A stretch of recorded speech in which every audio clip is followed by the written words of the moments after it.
And I want to Yeah. talk about the spot you're at out in LA because it's a very special studio to you. It's not just any studio. Where are you? Set it up for me. Right now I'm in Hollywood, California. When I first signed my deal, they mentioned this house to me and said, "Hey, you should start working on your music here." J. Cole recorded Forest Hills Drive here, blah blah blah, and I was just like, "Oh, really? All these different people?" And I was like, "That sounds dope." Came here and we recorded a lot of the songs for Trap Soul here, and we finished the album here as well. So it's just always dope to be back here, always nostalgic, and it's a lot of good energy in the studio. So new album, Anniversary. So you went back to the same studio to record it. Went back to the same studio to start it. Um, Definitely wanted to just get the energy, you know what I mean, of what it felt like when I was here.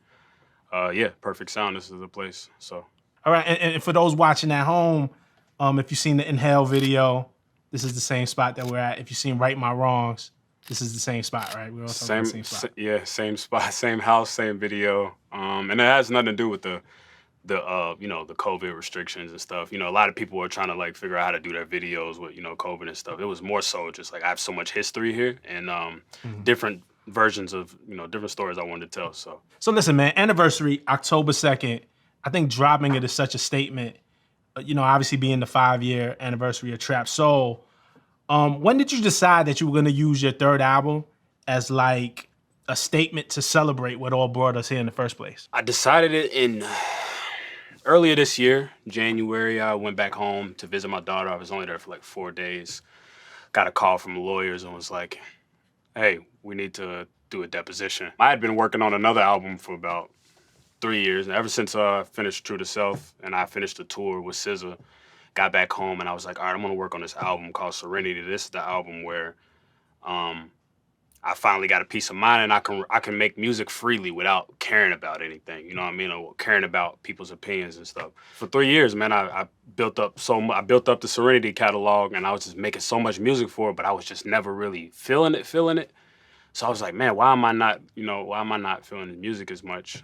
When I got to that deposition that I was telling you about, we were at I was thinking about it and they were showing me all these dates. They were like passing me, "Oh, do you remember saying this on October of 2014? Or do you remember when you sent this email?" And it was like, I remember they had screenshots of my songs when like the plays were really low. And I was just like, yo, this is so crazy just to see, like, dang, like it's been 5 years. And I remember I was in that deposition about 12 hours and I was just so inspired to get back in the studio just to really change my situation and what was going on.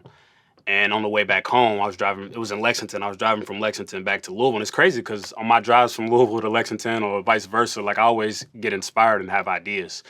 Because it's like a 45-minute drive. Not long, but it's a drive. Maybe an hour. It's 45 minutes, bro, because you drive fast. Yeah, I know, right? Yeah, exactly. It's a straight shot too. Right. Yeah. That same drive is where I got the inspiration to make Exchange. So on the way back, I was just thinking about all the dates and stuff that they were showing me, and I was just like, man, I said I want to pay homage. You know what I mean? Just to like do some type of homage to like just the 5 years. Like I feel like the time, all the dates lined up, and it just felt like perfect timing. I was like, let me take a break from this Serenity album that I've been trying to work on, and actually just go and make a new album, start fresh. I was talking to some people, and they was like, oh, maybe start on a new project, and I was like, nah, this was it. You know what I mean? I want to do this. But when I finally did decide to take that break from that album and work on something completely new, I just started having a ton of fun.